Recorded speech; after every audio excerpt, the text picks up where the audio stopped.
Howdy everyone, Joe here from ActionX, and welcome to What's in the Tube. Welcome back. This is your 5th Walker Season 4 episode review. Hope you're staying safe out there in the big old world. My ass is hot because I put hot tea on my chair. I just took it off. I'm burning, but I'm already in motion, so here we go. Again, I do apologize for last week for the little scare about the whole Season 5 unlikely for a renewal. But again, we shall carry on as outward, but you know, nothing really much to report. We're still awaiting news, but as the main broadcast season comes to an end, we look forward to see what the CW is going to do next in terms of a platform with its 3 remaining show whenever the hell Superman Lois comes out for its final run. Regardless of all that, all those questions and more, here we go. I felt like this episode was very much like, you know, playing the line. It was like a flirting episode where like we just don't quite know what's gonna happen. We just quite don't know what the next thing is gonna be. And again, this feels like traditional Walker fashion where like things that I would expect to be dragging on in both ways, good or bad, for multiple episodes, like they get, you know, done pretty quickly.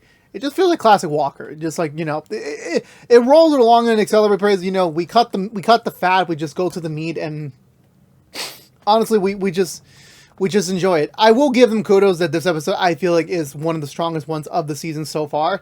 It definitely, you know, now we're closing in on the halfway mark. You know, we still got a couple more weeks before we officially get to that mark. But right now we are inching towards, we are making those big swings. We are making those like very tricky calls to get to that midway point. You know, usually that's the rising action, and normally in Walker Flare there will most likely be some sort of like culmination point earlier rather than later. But regardless of what all that might be, I think this episode was really, really well done. I do actually appreciate some kudos to the old Independence era of Walker, because in fact we never got a full resolution for that since, you know, the show ended. Well, it was canceled, so do appreciate a couple shout outs, like not directly but like minorly. So I do appreciate that they're at least referring to things, especially when we have one of those actors playing a new character. Again, I'm still thinking it's the same lineage, it's still the same, you know, blood tree here. But with all that being said, I just want to get right into it. Let's go for the Butcher recap and talk about this week's episode of Walker. So we begin, Cordell and Trey are walking James all the way to the back of the house where they were keeping the files, for Jackal for their private investigation. Obviously, James isn't quite happy about this, considering the fact he didn't like to be out of the loop for so long, but you know that this has gone back for, how many weeks or months. But now it's over. Now, like, okay, going forward, every single thing you learn, I'm gonna learn. And that's it. Period. And yeah, that's where we kind of start from there. You know, all Texas Rangers, all hands on deck, you know, trying to kind of piece together everything they kind of learned so far, trying to like really like officiate it a little bit, trying to like really tighten in those strings, trying to see what other angles they can uncover as they, you know, slowly try to figure this out. I will appreciate that the mooding, the lighting, the framing, it kind of felt like for me, I felt more convinced that this is an actual, you know, all hands on deck. This is really code red. This is like, you know, we got to put all of our efforts to finding this, to this killer. And they do so for a week straight. You know, Cordell sadly is being assigned the midnight shift, just like working both ends of the candle.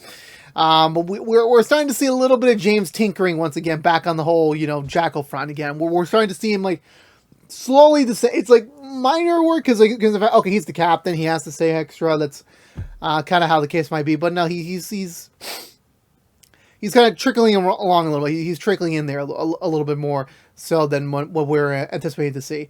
From there, I would say we come back to, you know, proper morning. Cordell's ready for their work. Jerry's got a big old interview today. Not really an interview, more like a meeting.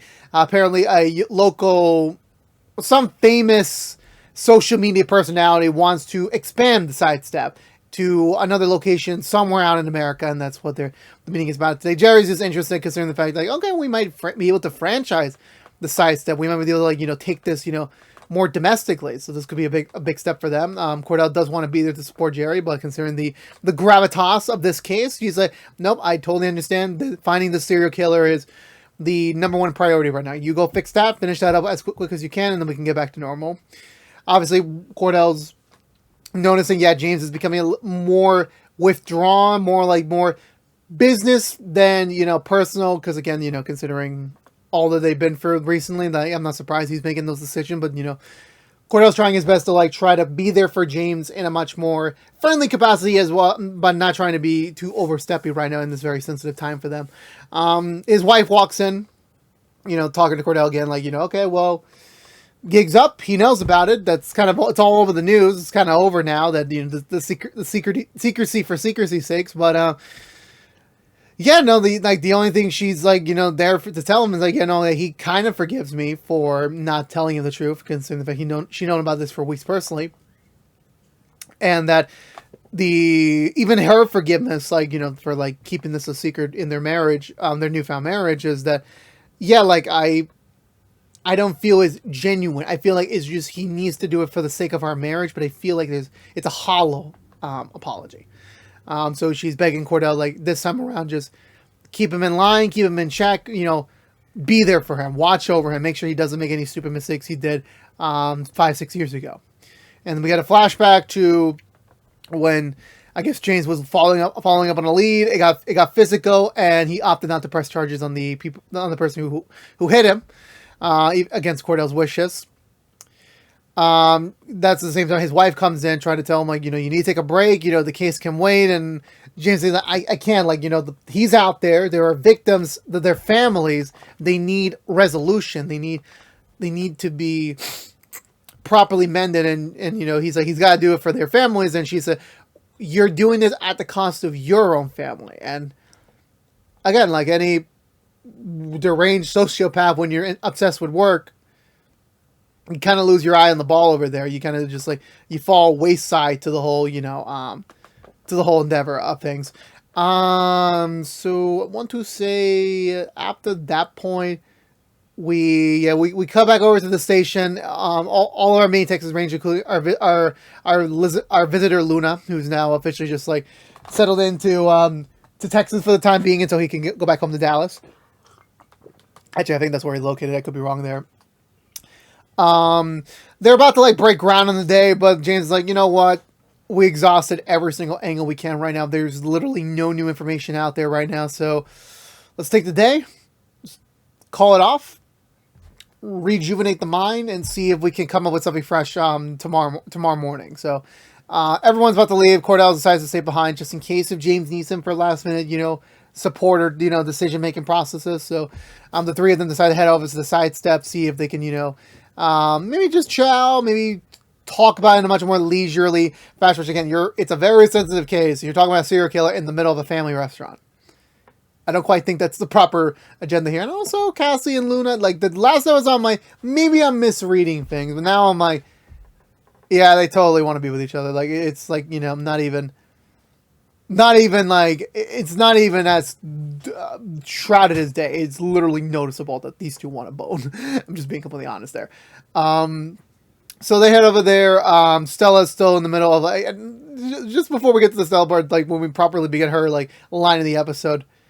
Just the text message she gets from the guy, the Wilt guy from last episode, just oh my god, we have to find this necklace. I'm why do you sound like a random? This is I know it's a text message, but it sounds reminding you, hey, we gotta find that necklace. I'm oh come on, no, that was stupid.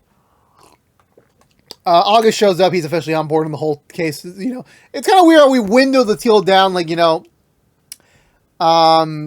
I forgot Hoyt's illegitimate daughter. I forgot her name again. Sadie decides to leave them. Well, it's I'm here. We're going to solve this together. And then he's also gone this episode. And I'm that's just great. Again, the reason is because he's faked his death. He's dead, supposedly, to the world. So he can't be seen in public too many times. So he's got to keep a low profile, especially in a very public college. August went ahead to go around some local pawn shops, jewelry stores, see if they can find this necklace. Nothing comes up on it. And, Stella kind of berates him, you shouldn't be doing this alone. This is it could be dangerous. You never know who might, attack you or, go aggressive against you. And August I'm in boot camp training. So I'm yeah, we get it. It's your new shtick for the season. So they decide to team up. Okay, we need to make headway today. We need to make some real, legitimate progress to find this necklace. Our Stella remembers that she was supposed to volunteer at the rescue today.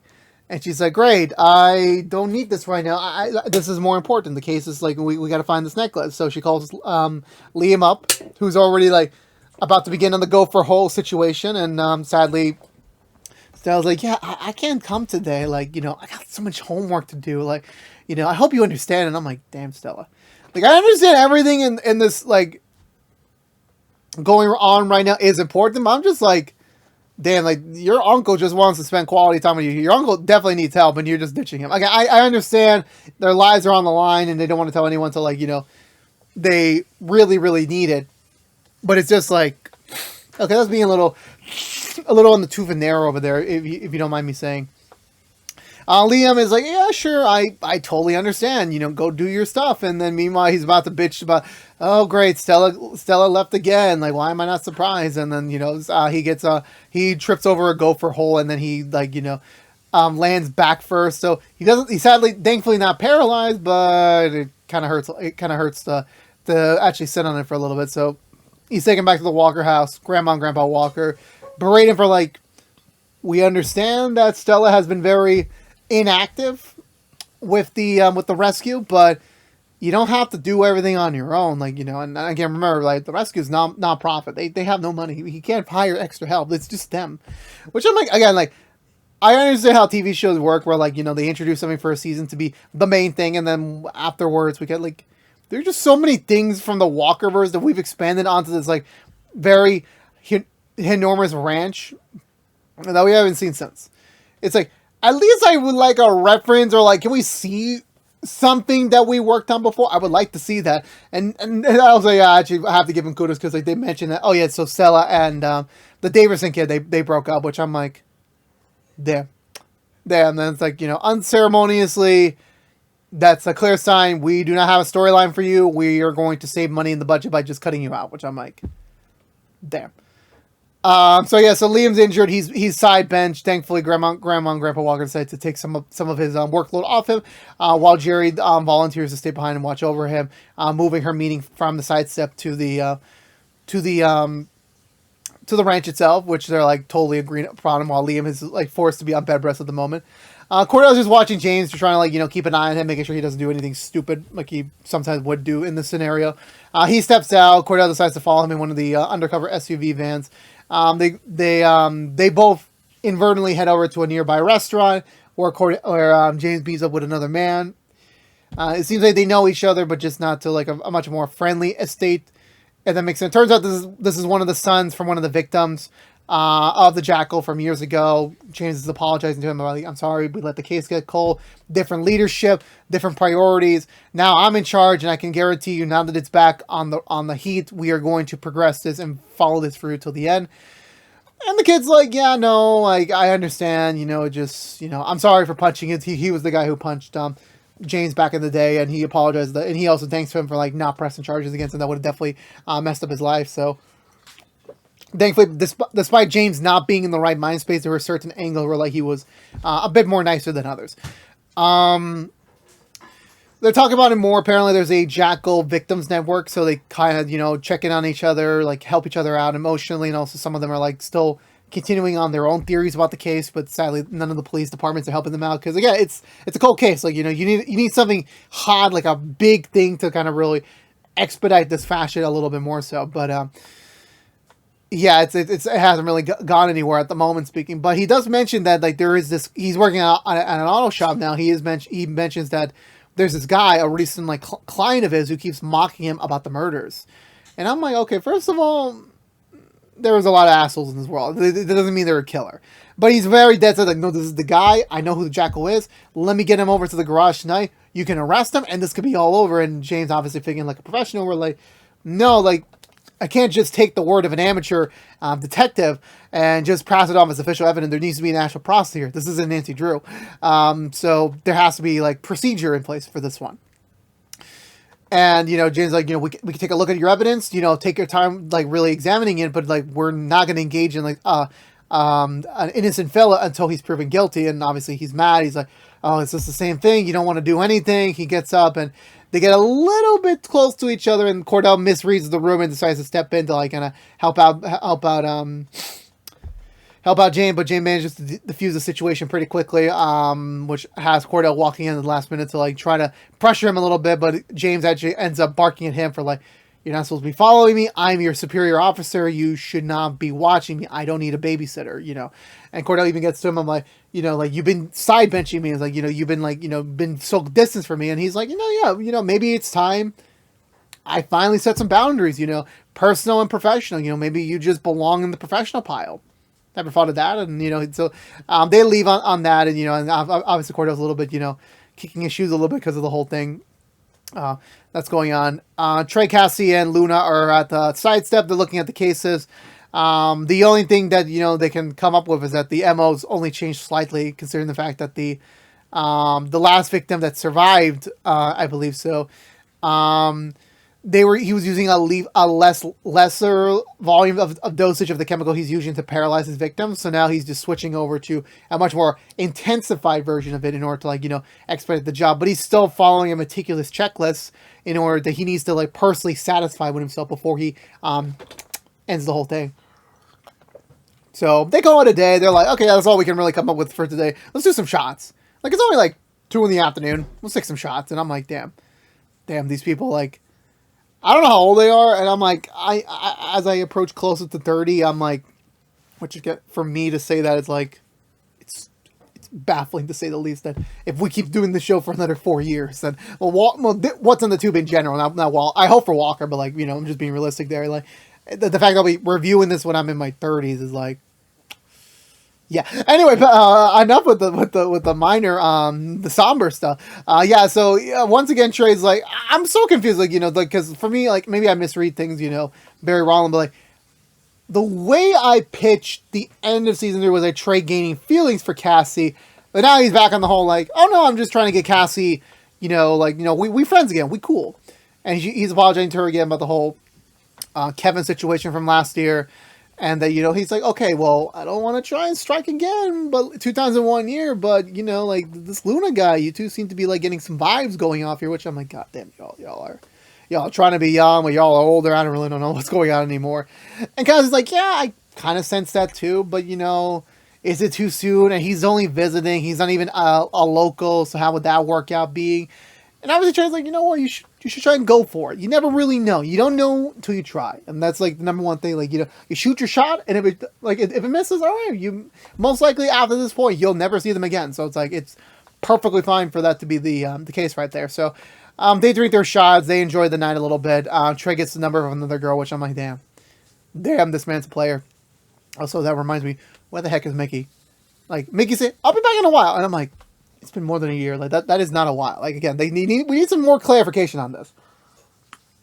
I understand the actress leaving is a personal reason. I understand we don't have any right to know what she's going through, but still, like, you know, at least an update. Like, again, that's all I require. Just like a verbal update, you know, once in a blue moon. That's all I really need. But so Trey leaves on his own while Luna's about to go find a hotel room. But Cassie, wanting to be a little extra, decides to say, you know what? Why don't you just stay over at my place tonight? Which I'm like, Cassie, you don't even own the place. You're barely renting a room out of there. Like, maybe just calm down and wait a little bit. Also, like, you're just basically offering a stranger your new best friend's room. You don't even know where this man's been. He could have diseases, all you know.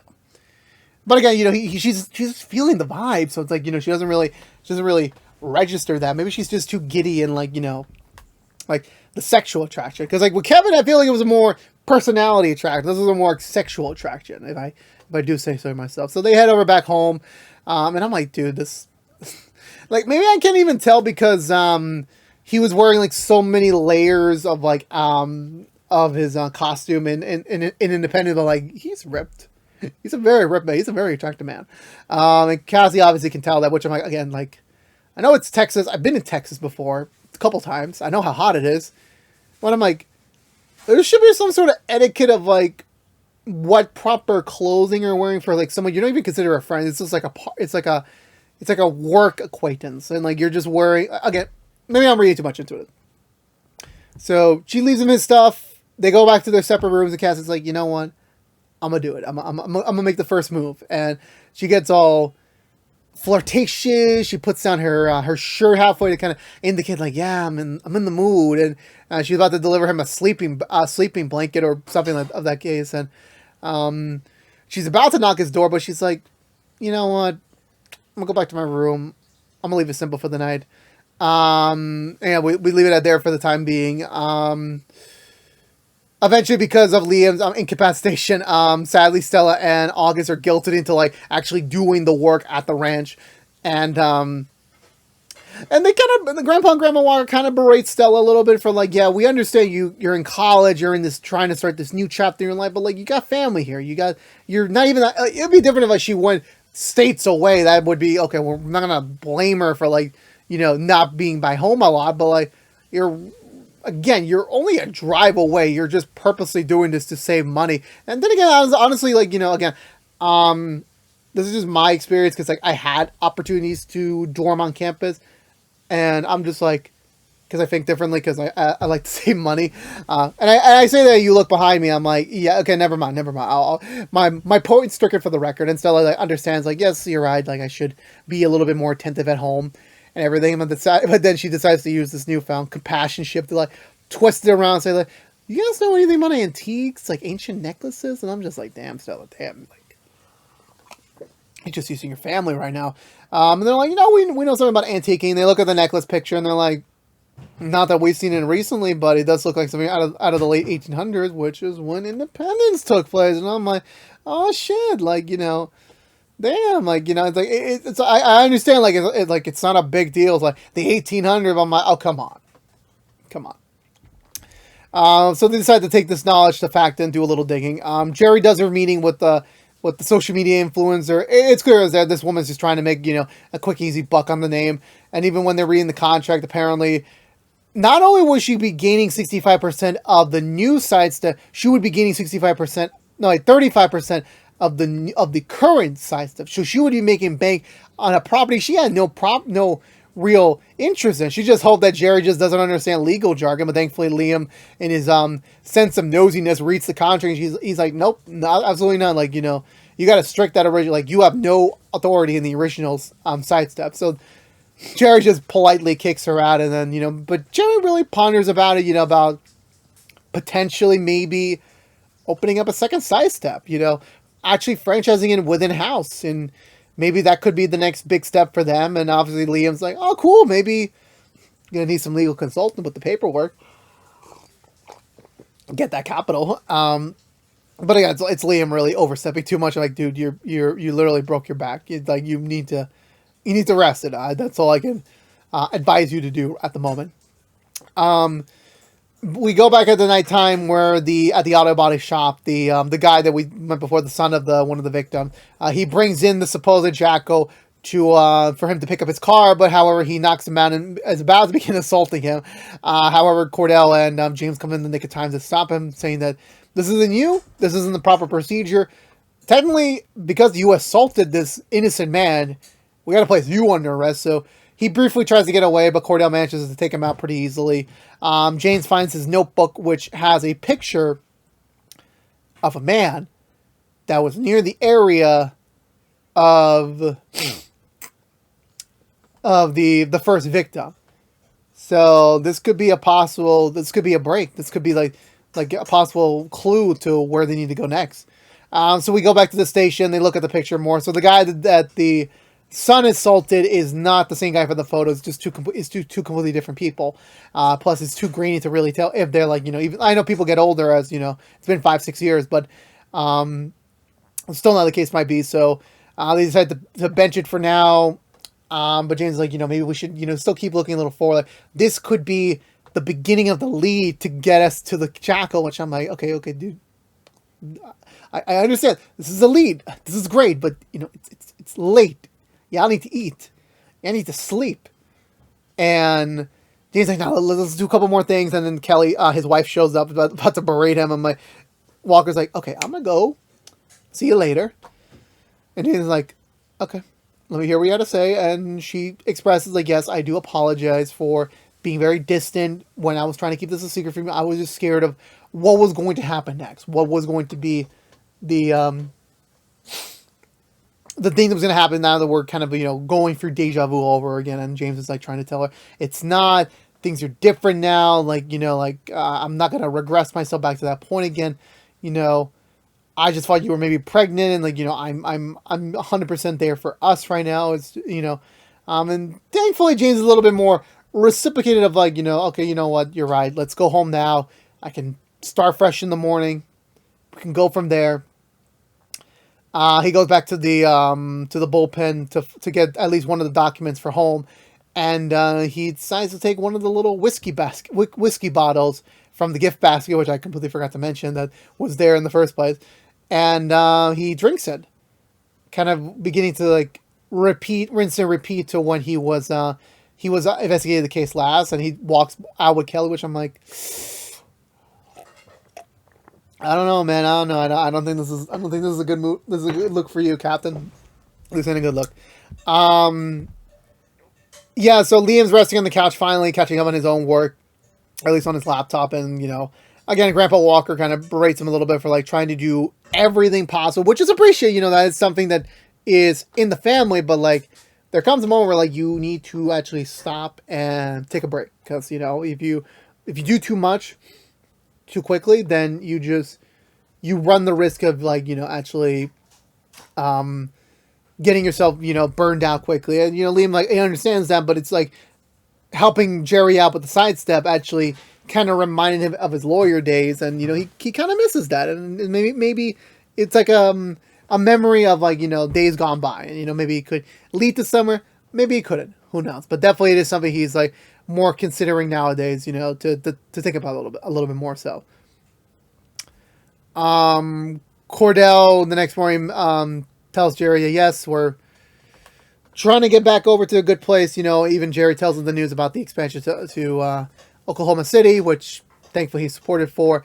And they're both just kind of in agreement, like, let's get through whatever we're getting through now with the Jackals, so we can focus on the, those brave new horizons together, go back to how things were before everything happened over there. And I think lastly, no, yet. That was the next morning. Cassie wakes up. She smells the very delicious scent of roasted cocoa beans being cooked in the oven, which apparently, because I forgot they were talking about coffee in a very sexual manner, which I'm like, I actually didn't know that was actually a thing. I don't make coffee from scratch. I don't even drink coffee that much anymore. And then she gets a knock on the door. It's Luna. He came back to the house to get her one thing, a kiss. And I'm like, yeah, I'm pretty sure you both drive. She'll drive you. You'll be fine. Whatever happens next episode, it happens. Y'all both are saying go buck wild. Stella finds August already back in her dorm, and apparently August has been doing even more research about the necklace. Stella, berates him again for like, getting out of line, like, like, this is my thing. We're working together, but like, let's at least do this together. Don't step on your own thinking that you can figure this out on your own. And August said, yep, no, of course, but like, I was doing some research since Grandpa said that it was an 18th century relic. I was like trying to find anything related to us, necklace, 1800s. Apparently 5 years ago, there was a necklace at the nearby museum that was robbed, and it was owned by a Rollins. That's right. Our good old boy Hoyt must have done a robbery before he died. Well, long before he died. And now it's starting to make sense. Like, why would it be at Jerry's place? Because Rawling took it, and he probably gave it to Jerry at some point, which explains why Will was there that night. So it's like, yeah. And again, is this Hoyt from Independence's wife? Is that his daughter? Who the heck really knows? Who really knows? But regardless of what the case might be for that, there's a lead. Like, everyone's progressing towards a lead to see what's going to go on next, and I can't wait to see how that was going to turn out. But that was it for this week's episode of Walker. Again, I like the flirting between the lines. James about to like relapse back into where he was before. Liam still working way too hard, and Cordell just, again, it's so weird. Like, I think this is the first episode in a while, maybe last week, probably, where like Cordell's not with his kids. And like, again, I understand like the theme of like, it's maturity, trying to like, go out on your own, like, Walker's he's gonna be there for his kids. But like, if his kids don't need him, like, okay, you know what, you guys can do your own thing. I'll definitely be there if you need help. But Definitely, it's it's kind of weird to say the least, but definitely with the Jackal thing, like it very much is like a very dangerous, slippery slope on how we're gonna proceed through this debacle. Also, seeing Cassie like actually find someone that actually does care about her in a reciprocating manner is great. How many pseudo sex scenes are in again? I don't know. It's been a while since we got in one, so we'll see how that all goes. We'll see. But otherwise, I think they're moving the storyline at a pretty good pace. I really don't know, like I'm still waiting for the 1-2 punch. What is the big ticket punch that's gonna really put the Jackal case into a different direction? That's what I'm kind of waiting for. But until we get there, I think that's all I gotta say for the moment, for the now. But so for this instance, I'm giving this episode 2 thumbs up. Let me know in the comments below what you think of this week's episode of Walker. I would love to hear your thoughts down below, as always. But I believe that's going to do for me today, everyone. So if you're unaware, this has been What's the Two from ActionX, reviewing every episode in the 4th season of Walker. If you want to know what we're doing normally and What's the Two beside our Walker episode reviews, right now we are doing the rookie episode reviews each and every week after brand new episodes on ABC. But if you don't care about Walker, you're in luck. We'll be back next week with another brand new episode for you. So stay tuned until then. But until we get there, please stay safe out there. Subscribe if you haven't yet. Like, favorite, share if you want to. Ring that bell and follow us on social media. But please, again, stay safe out there. Be good to each other. And as always, peace out.